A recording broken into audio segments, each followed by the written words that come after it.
Koperasi dan UMKM Teten Masduki mendorong agar pemerintah Indonesia mengambil langkah berani dalam membatasi produk impor di toko online termasuk TikTok Shop.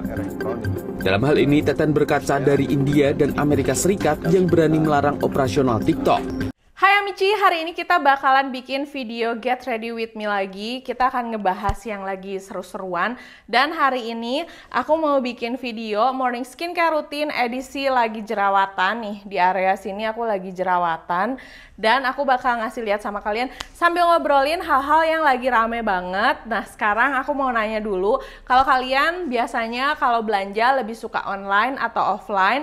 Kalau misalnya kalian beli offline di mana? Kalau kalian beli online biasanya pakai e-commerce apa? Tulis di kolom komentar ya. Punya banyak konten di berbagai macam platform.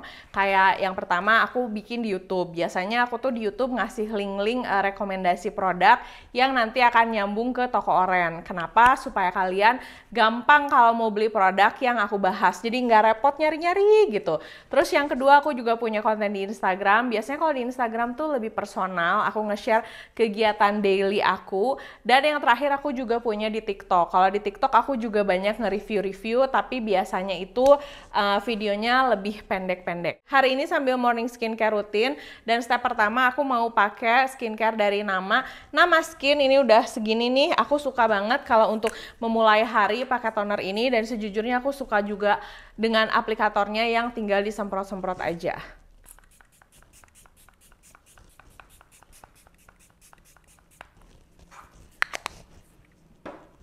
Oke, sekarang tuh lagi rame banget, katanya pemerintah lagi mau mengambil tindakan karena sosial media yang terbaru yang aku sebutin tadi tuh yaitu TikTok. Sekarang tuh TikTok tuh sebenarnya bukan sosial media sih, aku pernah ikut kelas di TikTok itu, mereka bilang kalau TikTok itu adalah konten distributor, jadi bukan sosial media, mereka pernah menjelaskan. Tapi sekarang ternyata si TikTok ini menjadi e-commerce juga. Jadi TikTok tuh sosial media dan juga e-commerce. Nah, ternyata kalau di TikTok itu memang semua produk harganya jadi murah dan semua produk itu didiskon. Belum lagi banyak afiliator-afiliator yang ngasih harga-harga super murah dan diskon, dan jujur aku sering banget belanja dari afiliator-afiliator yang ngasih harga diskon. Karena setiap afiliator tuh dapat harganya memang beda-beda, nggak sama gitu ya. Sebagai customer aku merasa happy karena lumayan dong dapat harga diskon, kadang suka ada bundling-bundling menarik, tapi ternyata kebahagiaan kita tuh nggak selamanya bahagia karena ada banyak pihak yang dirugikan. Berikutnya aku mau pakai serum, ini tuh serum dari Caudalie, ini tuh serum yang khusus untuk jerawat. Jadi aku tuh lagi nyobain satu seri produk-produknya Caudalie, mereka tuh baru masuk di Indonesia si brandnya, dan aku sangat suka sama serum vitamin C-nya. Karena lagi jerawatan kita akan pakai untuk yang jerawat aja. Di sini juga ada nih kemarin karena memang aku lagi menstruasi juga. Kebahagiaan yang kita rasakan itu tidak dirasakan juga sama para penjual reseller. Kenapa? Karena para penjual reseller ini kan artinya mereka tuh beli harga modal. Terus udah gitu kalau mereka udah membeli harga modal, mereka jual lagi tuh harganya malah jadi bersaing sama yang punya brand atau suppliernya. Nah, jadinya makin pusing kan. Aku yakin di sini banyak yang nonton juga yang jualan jadi reseller atau misalnya jualan online tapi nggak punya brand sendiri, pasti mengalami kebingungan. Dan itu pun sempat menjadi pemikiran aku karena dulu sebelum aku jadi content creator aku tuh jualan baju. Nah, menjaga rantai penjualan sebagai yang punya brand, terus reseller tangan pertama, reseller tangan kedua, sampai akhirnya ke pembeli itu. Sebenarnya kalau bisnisnya mau sehat dan bertahan lama, itu tuh si jalurnya itu harus benar-benar dijaga supaya tetap sehat, setiap orang dapat untung, jadi perputaran uangnya juga bagus. Nah, menurut aku memang semenjak ada TikTok ini tuh sebenarnya jadi kurang sehat lah ya bisa dibilang. Dan mulai banyak juga yang curhat tentang betapa sekarang bisnis offline itu jadi sepi, di pasar itu jadi sepi. Nah, makanya pemerintah itu sekarang mengambil tindakan, katanya sosial media itu nggak boleh nyatu nih sama e-commerce. Nah, berikutnya aku mau pakai ini tuh kayak acne spotnya.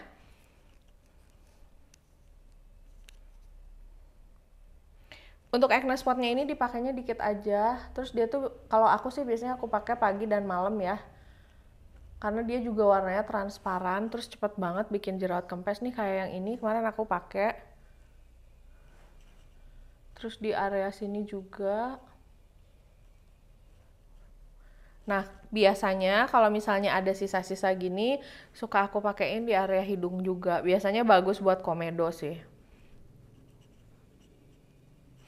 Nah, setelah itu, tapi sampai sekarang belum ada updatean gimana-gimananya sih tentang apakah si TikTok Shop ini akan menghilang selama-lamanya, akan diganti, atau sistemnya akan berubah gitu ya. Kalau aku pribadi, menurut aku sekarang di sosial media itu ada berbagai macam jenis konten kreator. Yang pertama tuh ada afiliator. Biasanya afiliator itu lebih ke jualan, ngasih diskonnya gede banget.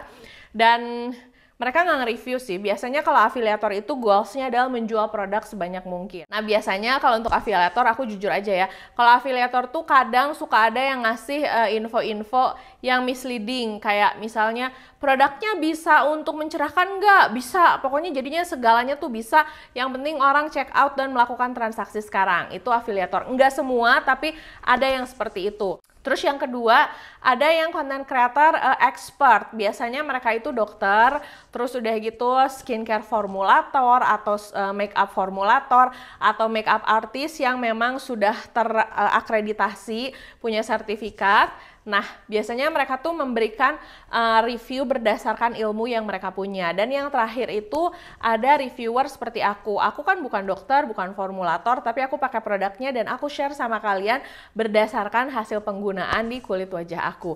Jadi memang jujur beda-beda banget ya kalau misalnya untuk reviewer, tergantung kalian mau nonton yang mana. Nah, untuk afiliator ini memang dapat keuntungannya lumayan sih biasanya. Nggak terlalu besar, tapi kalau penjualannya bagus untungnya lumayan banget. Sekarang katanya TikTok Shop mau dihilangkan. Mungkin untuk sebagian orang menganggap bahwa iya memang harus dihilangin nih TikTok Shop supaya pasar offline rame lagi, supaya penjualan offline rame lagi. Menurut aku tuh bukan tentang pasar offline aja sih, tentang resellernya juga supaya rantai penjualannya bisa lebih sehat lagi. Dan bukan tentang menghilangkan TikTok Shop-nya, tapi mungkin menghilangkan promo-promo yang sebenarnya menurut aku tuh nggak sehat gitu. Kayak ada serum, harga aslinya tuh 100.000, tiba-tiba mereka jual 120.000 dapat 3 gitu. Itu kan kayak banting harga, jadinya tuh reseller udah pasti mati dan orang pasti belinya ke brand itu aja. Itu menjadi nggak sehat sih menurut aku ya. Ini hari ini aku moisturizernya pakai Azarin. Untuk review produk ini nanti akan segera up ya. Aku punya 2 moisturizer Azarin ini. Udah aku cobain dua-duanya. Nanti aku kasih review lengkapnya buat kalian.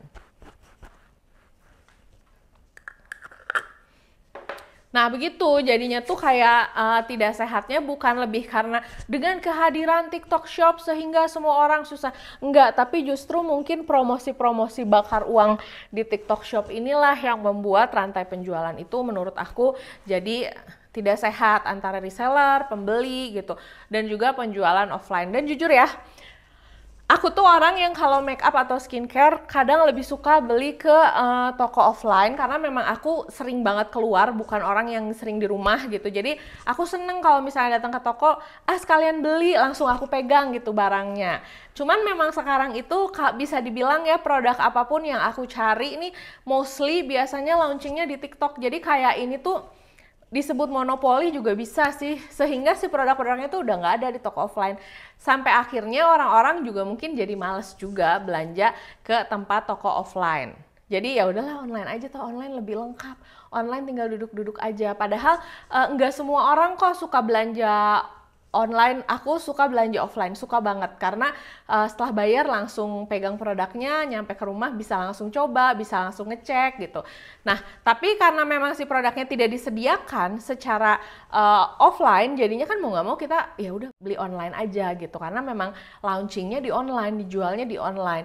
Yang menjualnya pun si brandnya. Jadi seolah-olah si brandnya tuh nggak ngasih produk sama reseller ataupun penjual offline. Nah, cuman ada kendala lagi nih sebagai penyuka belanja offline ada juga kendalanya, yaitu kadang-kadang kalau belanja offline tuh suka dijudesin sama penjaga tokonya atau sama yang punya tokonya, seolah-olah kayak nanya-nanya mulu nih, nggak beli-beli, judes gitu. Aku nggak tahu kalian punya pengalaman seperti itu atau enggak, tapi aku pribadi sering banget kayak gitu. Aku pernah baru aja nih kejadian kemarin, aku kan lagi renov rumah, aku tuh udah dari rumah udah bilang aku udah yakin nih sama desainnya, aku mau beli lantai yang model A.